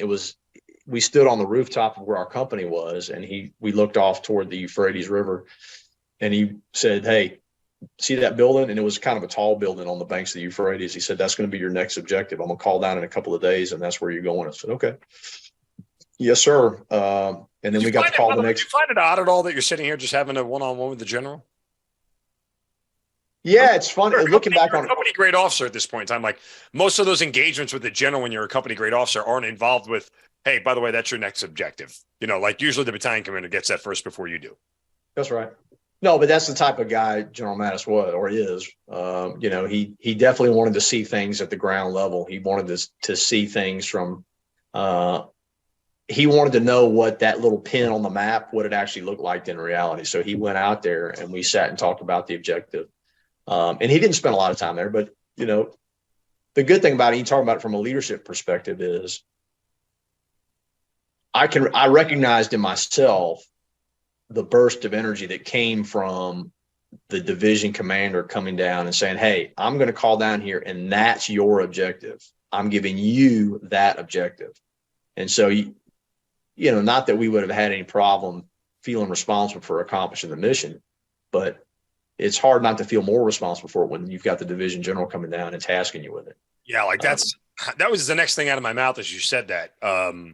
Because I kind of just picture the two of you standing there like, on top of a building, because I know what Iraq looks like, and just the sun setting a little bit, and this big towering, imposing figure of General Mattis is sitting next to little old you, and he's got his arms folded. Should I build over there? That's next, right? And you just, that level of leadership, that personal touch to leadership, is the difference between leadership and great leadership, right? And again, I think you would have felt the same. Let me rephrase that. I think you would have felt a similar feeling if that was your battalion commander standing there giving you the same instruction. But it's just one of those things. It's the personal order, the verbal communication, the one-on-one connection. Now all of a sudden it's like, I can't let him down. Right? Yeah. I mean, when you judge leaders by, paper, it's like, okay, yeah, big deal. Right. But the conversation is now it became personal for you. That's right. And leaders are judged, or people judge the priorities of leaders based off of where they are. And you think of all the places that General Mattis could be, because his responsibility was wide as the division commander, but he chose to be right there. And so you think, okay, he thinks that this is important. And by extension, he thinks that we are important. So therefore, you can't help but take that on. Unfortunately, we got called the next day and we were going to leave Fallujah and go back to what we originally came there to do. So that never actually happened.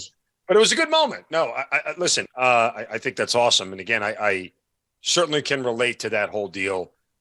When high-level officers reach down to touch low-level people for things that go beyond a handshake and a coin and, the pomp and circumstance stuff that they normally do, that we get roped into. Hey, just stand in formation so this guy can come down, take a look at you, tell you how great he can leave. That's right.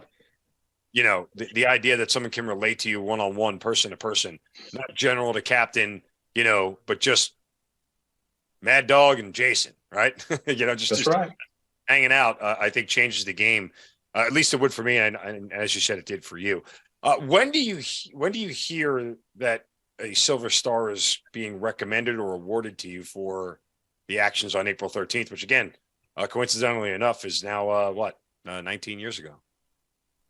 Yeah, I actually was informed kind of by accident. There was a staff NCO that was in the admin chain. Of course, these awards, for as much attention as we give them, the whole system there's a lot of problems with the system as it stands, but we give them a lot of attention. And so in part of the review process, one of the staff NCOs had seen it and had made mention to me, hey, sir, your Silver Star is going through, and that was the first I had heard of it. I'm like, what was that? So at that time, we had the advent of the Marine Online system where you see basically your admin file and the award recommendations. And then, it starts popping up on your recommended award. So it was a little surreal, to be honest, because we had it. There was 3 other Marines that had been awarded or recognized for Silver Stars on that day. And so it was a big day. Yeah. When is the actual ceremony? When do you receive it? It wasn't until 2005, probably fall of 2005. At that point, I was the instructor for Weapons Company 323, which just means I was the active duty guy in charge of the reserve unit. I had met my now wife between deployments to Iraq. She's from Louisiana as well, and we were introduced by my second cousin. And so you were home for like 3 months, bro. I know. We were set up on I say we were introduced. My wife says we were set up on a blind date. But I was home for Christmas in 2003, and my second cousin had said, hey, there's this girl I want you to meet. I was like, perfect. So we went out, and, the next thing you know is we're getting engaged after my second deployment. It's funny when you think about it now, because we corresponded a lot with letters, and it's one of the things that I think that our society has lost is that with so much instant communication, there's so much that it just becomes less valuable. And so when you have a chance to write a letter and you have to think about what you want to say, you're only going to write down what you think is important.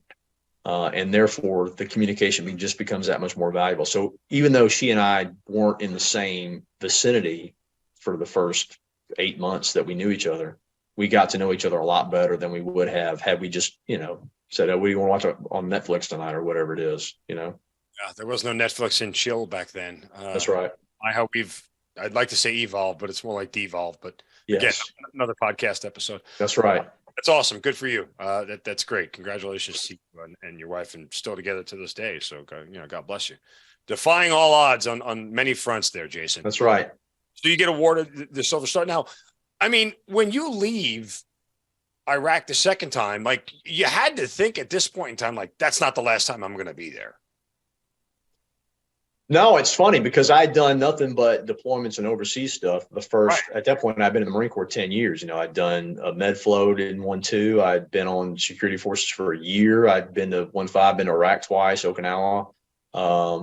That's really what I thought the Marine Corps was. And so you look back on it now, and I didn't do any deployments the second 10 years I was there. It just kind of worked out. I kept going from independent duty to independent duty, getting selected for stuff, and you go. You don't. At that time I left Fallujah, or the time I left 1-5 in Iraq, I really thought, to your point, I'd be back again. In fact, my plan had been to get back to the operating forces. In fact, I had actually tried out for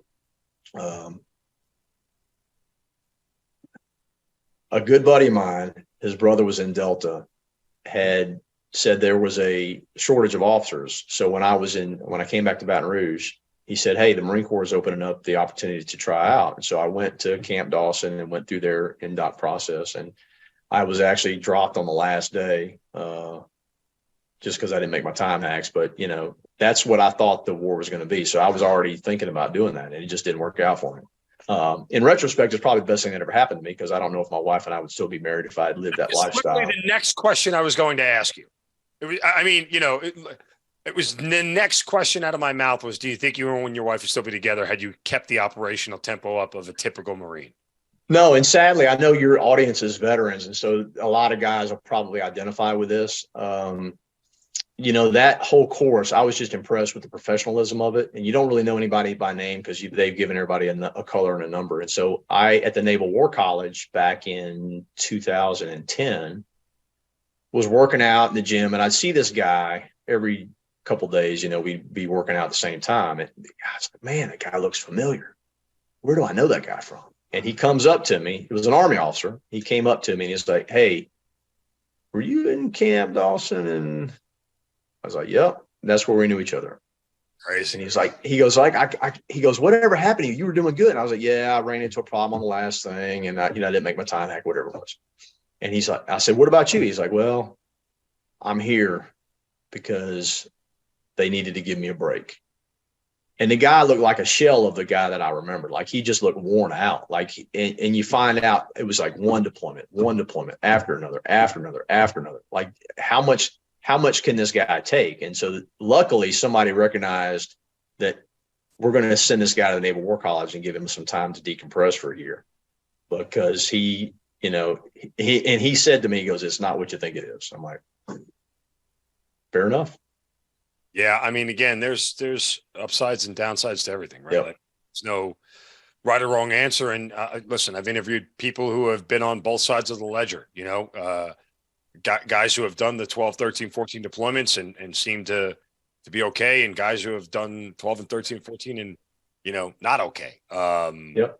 But, it's just one of those things where, sort of the decisions you make shape who you are and the life that you're going to lead. And I don't say that to be prophetic or anything, but when it comes to the military and, being part of a nation that was at war for 20 years, nobody would be wrong for feeling, had I taken a different path, I would have seen different results in any size, way, shape, or form, no matter how big or no matter how small. I think that's all fair for all of us to at least have that thought. Just, don't let it consume you, because obviously you can't change any of it. But, I say this repeatedly. the military has a funny way of putting you where you're supposed to be, regardless of I think that's right. what you believe and what you think is best. The military has a way of giving you exactly what you need. If and I can't believe I'm going to use these words, but if you trust the military, which is a very difficult task, but if you trust in the leadership in the military, you'll end up where you're supposed to be, and it should theoretically work out for the best, all things considered. All right, so you end up with the rest of these jobs, by the way, and I don't want to fast forward too much, but you did recruiting for the entire state of New Jersey, which involves a lot of hair gel. As a native New Yorker, I can talk about my brethren across the river. So that must have been fun. There was a lot of fist pumping going on in Jersey. No, honestly, it was not something that I wanted to do. In fact, as I started to become a major, you get screened for recruiting duty. The Marine Corps really values recruiting station commanders, or really values the job of recruiting. And so it selects people to be recruiting station commanders. And those are all majors. And so it's not something that I wanted to do. Of course, the Marine Corps has a way of giving you what you don't want. But in retrospect, it was the best job that I had, because it is all about leadership. You've got dispersed operations. You've got Marines all over the state. You've got to give them the authority to do what they need to do, and you've got to accept the responsibility. You've got to help them solve unique problems. You've got to some of these Marines are in leadership positions for the first time, and a lot of Marines go to recruiting duty.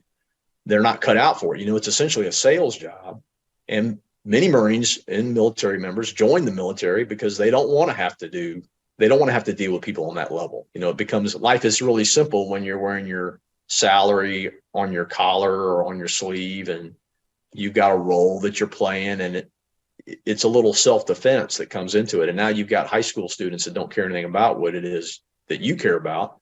It can be humbling. And so it was just great trying to help Marines solve the problems that were in front of them, talking about leadership, trying to help them solve problems.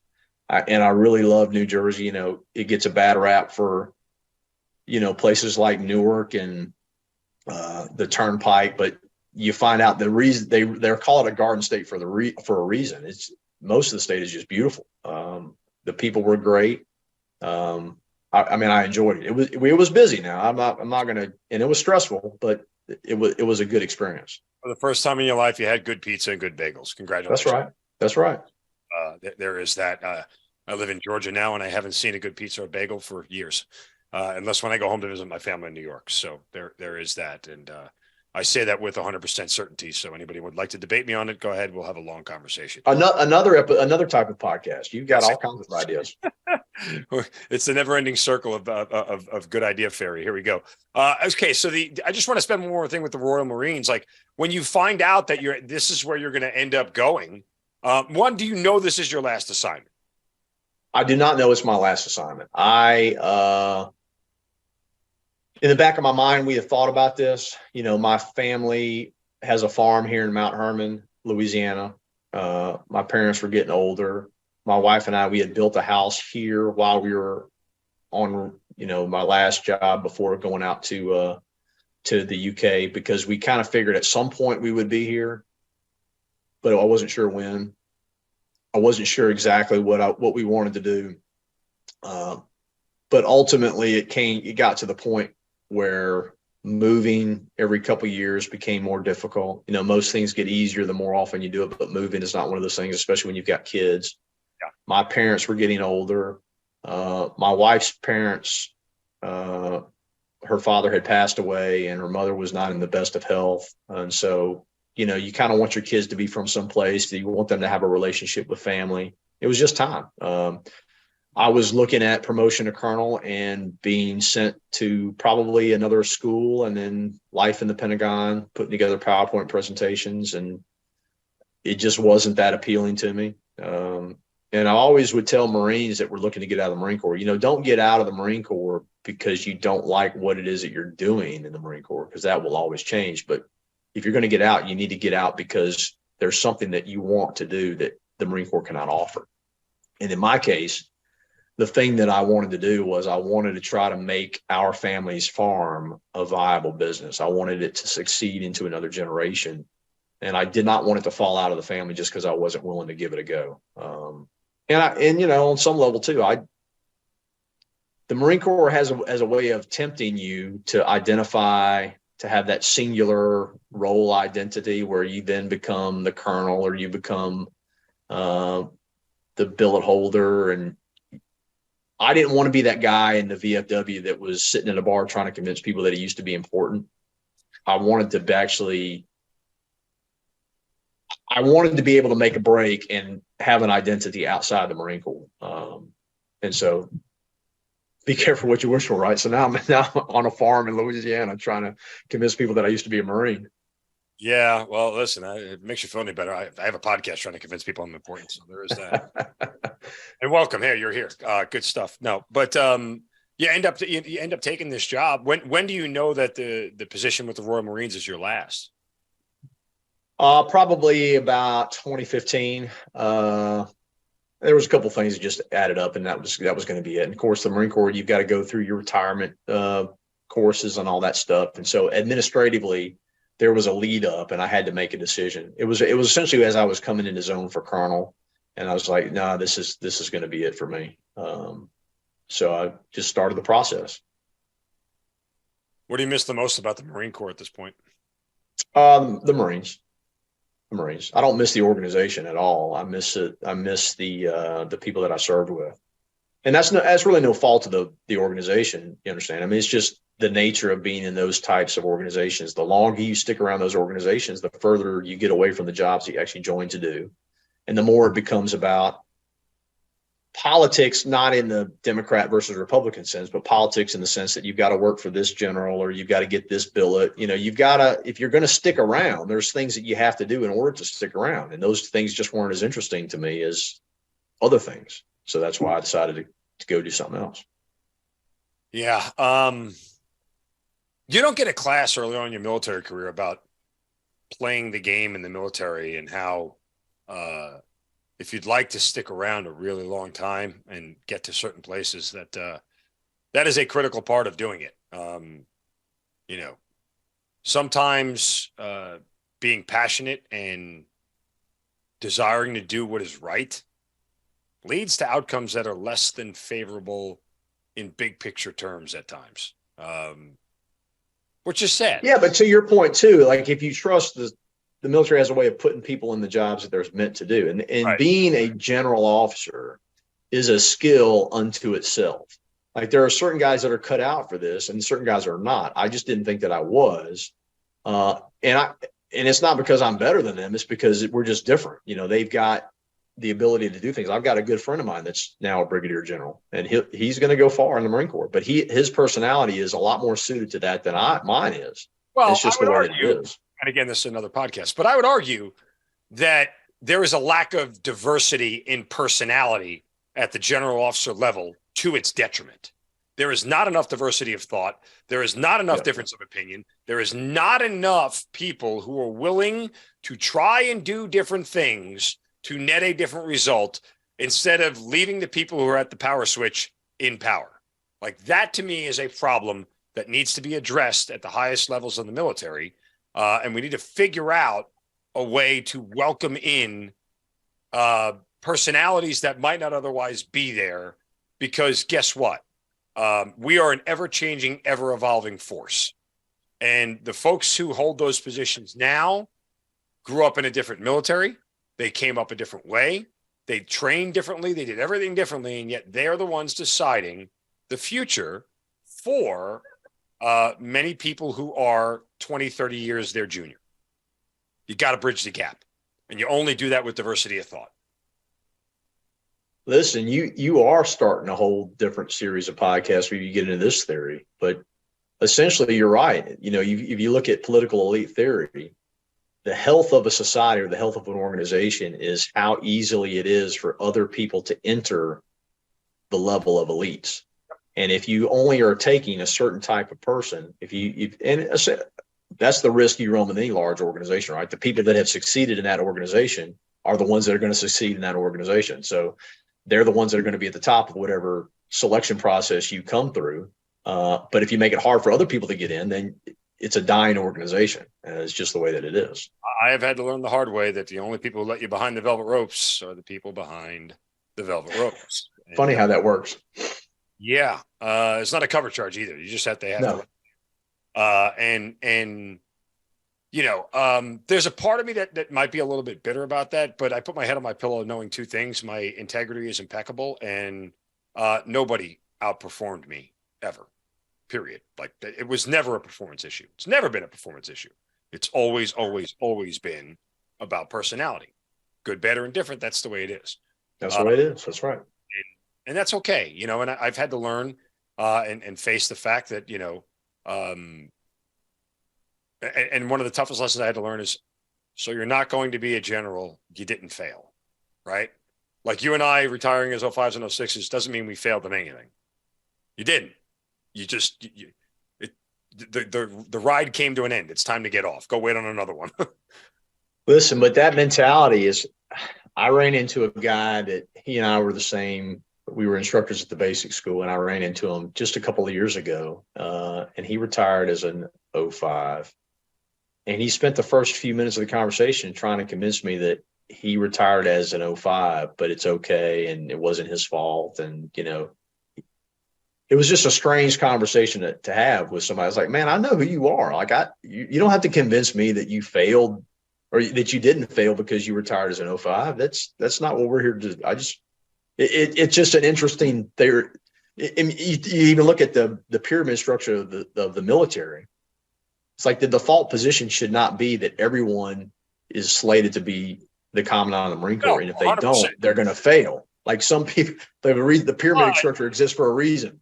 But the people should fail because of a meritocracy, not right. for anything else. Ideally, that's the way you want it to go. Look, and I had an 07, tell me, hey, you've made it. Like, I'm like, you made 06, you've made it. What are you worried about it? And I almost scoffed at that notion, as if to say, I'm supposed to stop getting better because I've made it. Like, that to me is such a defeatist mentality. And I almost found it insulting. And again, in fairness to this individual, like, they don't know me personally. They know me professionally. Personally, and nobody would ever say that to me with a straight face and not expect me to clap back at them vociferously and almost angry. The idea that you would look at me and say, yeah, you're good, man. You just chill now. I didn't spend 20 plus years chilling and do the things that I did and be successful at them because I was just chilling. That was never, just like you go back to your instructor school with the lieutenants, the dudes who wanted to just chill. They got called on the carpet pretty quickly, and you weed those out. And for me, it's just, I don't want to turn this into a story about that, but I apologize, but you get where I'm going with all this. Really, or you get accused of hazing and then move to the Marine Corps library. Yeah, I know. But hey, again, it worked out like it's supposed to work out, right? It did. Anyway, okay. So you end up retiring, and you decide you're going to do what? Do you have a plan for after retirement or no? Yeah. So my plan was to take over the farm. My family's farm has been in the Smith family for about 5 generations.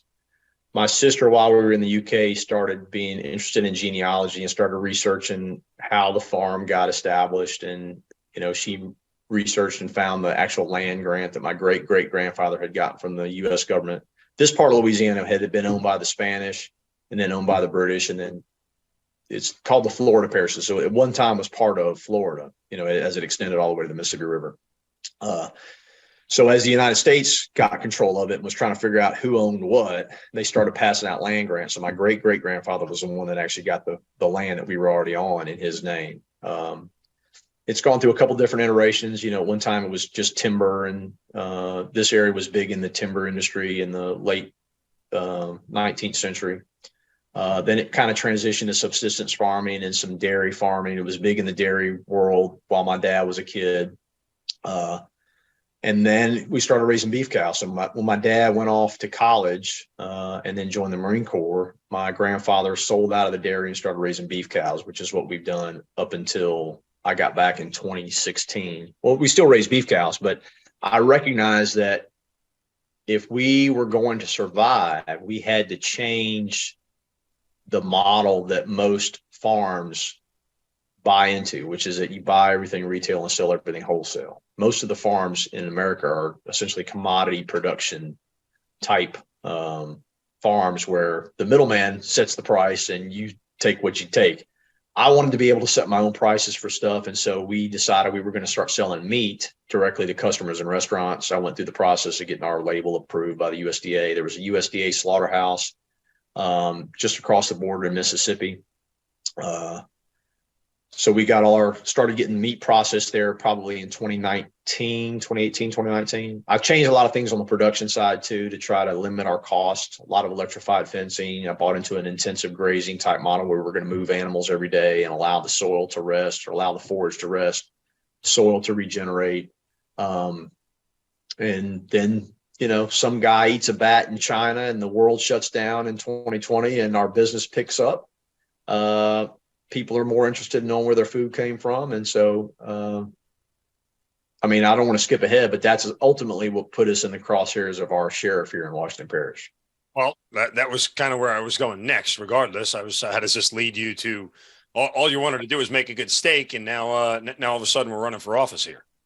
Yeah. So, I was a little naive when I got out of the Marine Corps.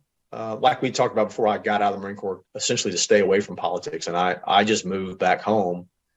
I wanted to beat my swords into plowshares and be left alone, and I didn't recognize at the time, but I recognize now is that's just naive. They're not going to leave you alone. Once we started selling meat, we started showing up on the list of businesses in the parish that I had registered for a business license, and we had registered for the EBT card for a lot of different reasons. But essentially my wife is a school teacher. And when the pandemic happened and they shut schools down, there were kids that we qualify for free lunches in Washington Parish because we were below the poverty line. And there were kids that were getting these cards, but they were just going to be faced with the prospect of going into, Winn-Dixie and buying potato chips and things that weren't good for them. And so we wanted to go through the process of getting approved. Having done that, though, we then started showing up on the list of businesses that weren't remitting sales tax, even though we were registered as a business. And so I got served with papers in the fall of 2021 that we owed the parish about $38,000 in back taxes and penalties. Now, in Louisiana, it's pretty explicit that farm products sold from the farm by the producer are exempt from sales tax. And so I thought it was just a big misunderstanding. And so I hired an attorney figuring he could just get it, show people what it is. But he was told, nope, we're taking this to court. It's a slam dunk. I disagreed. Because again, the law is pretty clear. We have the Napoleonic Code in Louisiana. So we have a lot of constitutional amendments. So it was written into the Louisiana Constitution. It was put into the Louisiana Sales Tax Code that farm products sold from the farm are exempt from sales tax. So the sheriff in Louisiana is also the tax collector. Now, there's a lot of perverse incentives when you talk about this, because I think most states are not this way. But here, the chief law enforcement officer is also the chief tax collection officer. And so that's who served us papers, was the sheriff's department. Now, most people just want to be left alone. And so I think that the goal for them was to jack up the penalties, because of that $38,000, only a couple $1,000 was estimated back taxes. Most of it was assessed penalties that the attorneys had assessed, thinking that we would want to settle. But, I'm just a dumb Marine. So if you catch me in an ambush, I'm going to try to fight my way through. And we decided to fight it. And we went to court last summer. The judge decided in our favor. As a result, we got a lot of publicity because the implications of the case going the other way were that a lot of small producers across the state would then be open up to sheriffs in their parish who wanted to interpret the sales tax code in such a way that would benefit the sheriff's office and not the taxpayers. We would then just be a bunch of revenue producers for this politician who wants to make his office as big as small as he wants. One of the things about Louisiana is that there's no constitutional authority for the sheriff's office. It's just the elected position. So he's free to make the office as big or small as he wants to. They're not civil servant positions. There's no continuity. There's no standardization. You make it as big as you want, because then you've got more people that are relying on you for their livelihood. Therefore, you got more political supporters. And then the system just keeps, it's this self-defeating system where things just continue to go badly, and everyone just says, well, we'll just do more of what we already know doesn't work. Anyway, having said all that, we got a lot of publicity last summer. People started asking me about running for sheriff, because once the case was publicized, I really became kind of a therapist for people who would call me and tell me their versions of the same story. I had a business, and then the sheriff did this. I was a supporter of the sheriff, and then he did this. This is a guy who's been elected in politics in Washington Parish for 30 years, and the longer you stick around those jobs, the more you kind of believe your own nonsense, the more you surround yourself with people that don't have your best interests at heart. You start to make bad decisions. He's in his 70s. It's all he's ever really done in his adult life is be a politician. And he's used to, he's like that boxer that sticks around too long in his career, and he's got a big entourage, and none of them could be famous. None of them can fight in their own right, but they like that access that comes with or they like the influence that comes with their access to that position. And so they just keep running for reelection. So he would be running for his fourth term now, or is running for his fourth term. There was a couple incidents that happened over last summer. In October, I had someone pass me at the fair, the big fair, or the big event in Washington Parish is the Washington Parish Fair every October. And so somebody handed me a $5,000 check, and they didn't even know me, and said, I want you to run for sheriff. And I thought, okay, if someone is willing to part with that much money and they don't even know me, then I probably should seriously consider whether there's a need. And so in talking to people and getting things lined up, and I just decided, you know what? I think that this type of position, this executive type of position where you've got a team of guys, you're trying to build a culture, you're trying to generate a result, you're essentially an independent operator. Those are things that, one, my experience has already put me in those positions. And two, my personality is such that I would be a better sheriff than I would be a legislator. Like the idea of going to cocktail parties and trying to schmooze people and convince people that I'm really more important or knowledgeable or influential than I actually am doesn't appeal to me. But and the other thing about Louisiana is that the sheriff is really the crossroads for all things governmental. So you've got to have relationships with businesses like the parish council, the parish president. You've got to have a relationship with the district attorney's office, adjacent and supporting law enforcement agencies at the state and federal level. And we've got Mississippi on two sides of us, so they're law enforcement agencies. I just thought if that relationship is dysfunctional, then none of these things are going to work to anybody's benefit except for the politicians.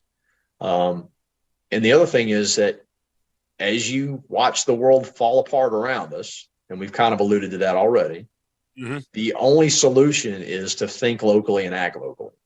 And so in a place like Washington Parish, where less than 8,000 votes will carry the election, I thought, okay, we've got a chance to gain a foothold. And we don't have to, like, if you think Washington Parish or places like Washington Parish are behind the times, 20 years or 30 years or whatever it is, we don't have to go the way that everybody else is going. There's still a chance we could salvage this, but we've got to put up our walls and focus here at home. We can't complain about career politicians at the national level when we accept career politicians at the local level, because the reality is that in places like Washington Parish, the sheriff has the ability to influence the daily lives of people a lot more than anybody in DC.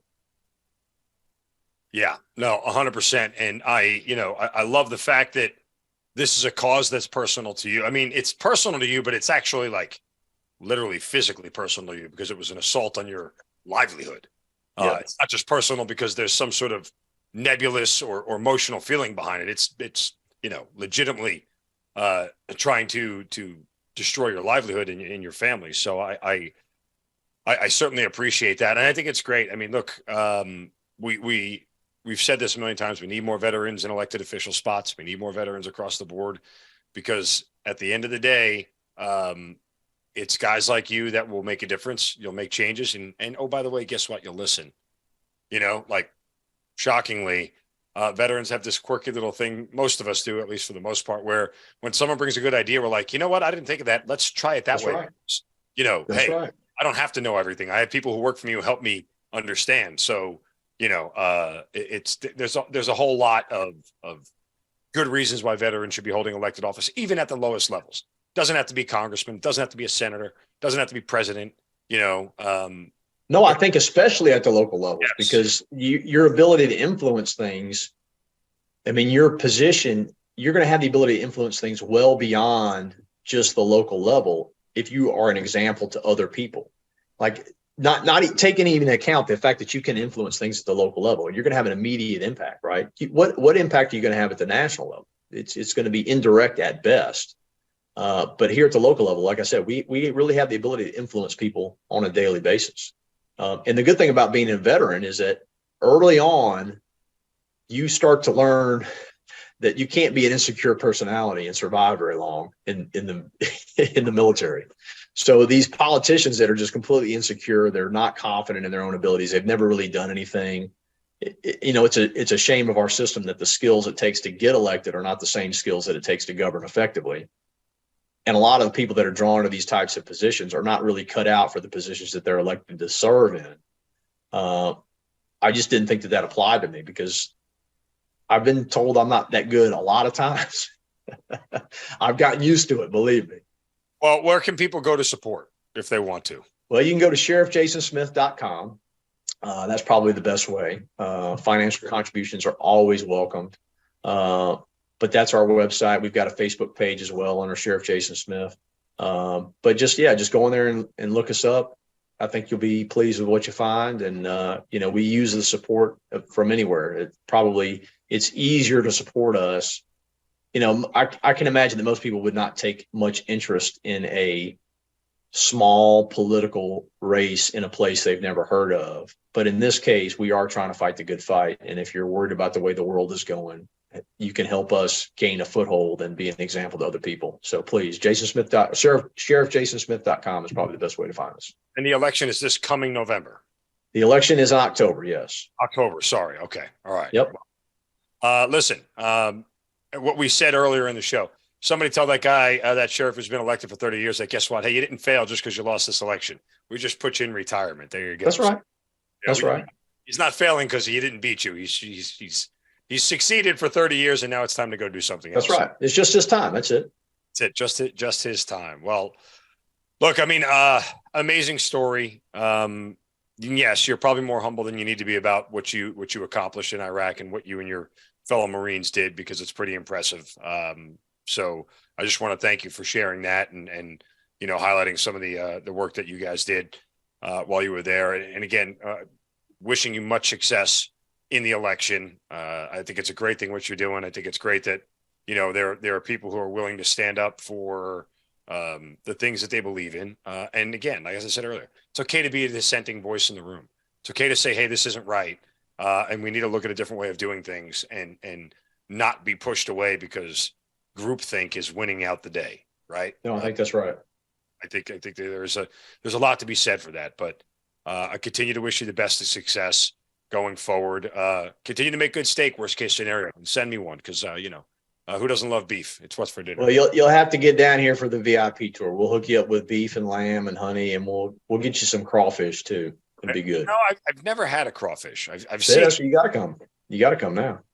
I'm more partial to crabs and shrimp and lobster than crawfish. Maybe that's the Northeast guy in me. It's a different breed of seafood up there. Yeah, it'll change your life. You'll always wonder why you spent all that time trying to eat a crab. Why you have to go through all that work for such a small payoff when crawfish is a lot of work. Easy payoff. It's a lot of work. That's why I like the Alaskan king crab, like snap and eat. That's right. I mean, listen, I lived in Baltimore for a real long time. I went to college there, and Maryland crabs are a ton of fun, and it's a great social thing. You end up drinking a lot more than you end up eating. That's right. But, yeah, it is a lot of work just to get a little bit of meat. So, which is why I don't do peel and eat shrimp. I'm like, I don't need to work to get to my food.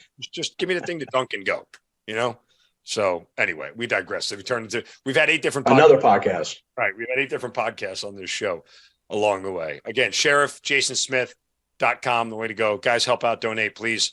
Show Jason some love and support. He's earned it, to say the least. Great to get to know you. Best to you, your wife, your family, all the kids. Wishing you nothing but success going forward, brother. Hey, I appreciate it, Mark. It's been great. Thanks.